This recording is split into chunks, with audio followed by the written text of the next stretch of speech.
కేవలం రాజకీయంగా ఎదుగుతున్నాను అని ఒకే ఒక కారణంతో దొంగ కేసులు బనాయించారు. 16 నెలలు జైల్లో పెట్టారు. కానీ ఏమైంది? బయటికి రాలా? ముఖ్యమంత్రి కాలా?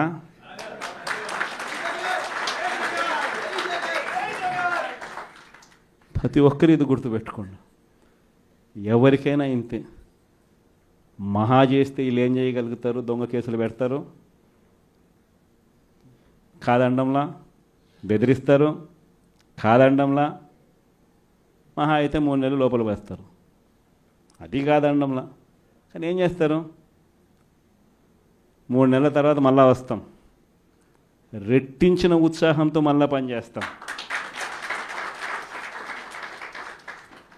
ఎవరెవరైతే మిమ్మల్ని జైల్లో పెట్టే కార్యక్రమం ఎవరెవరైతే చేస్తారో, మంచి చేసిన వాళ్ళని గుర్తుపెట్టుకోండి, చెడు చేసిన వాడిని గుర్తుపెట్టుకోండి.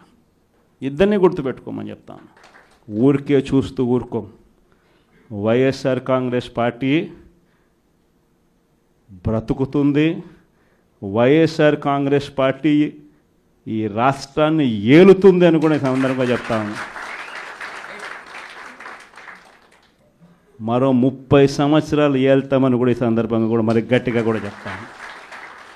కాబట్టి ఎవ్వరూ కూడా వైఎస్ఆర్ కాంగ్రెస్ పార్టీకి సంబంధించిన ఏ కార్యకర్త వెంటికి కూడా పీకలేడు అని చెప్పి కూడా ఈ సందర్భంగా చెప్తాను. ఇది ప్రతి ఒక్కరూ గుర్తుపెట్టుకోండి. ఒక్కటే గుర్తుపెట్టుకోండి, ఈసారి జగనన్న 2.0 కొంచెం వేరుగా కూడా ఉంటుంది.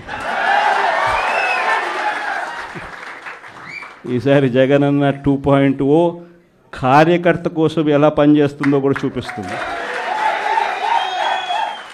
ఇది మాత్రం నేను ఖచ్చితంగా చెప్తా ఉన్నా.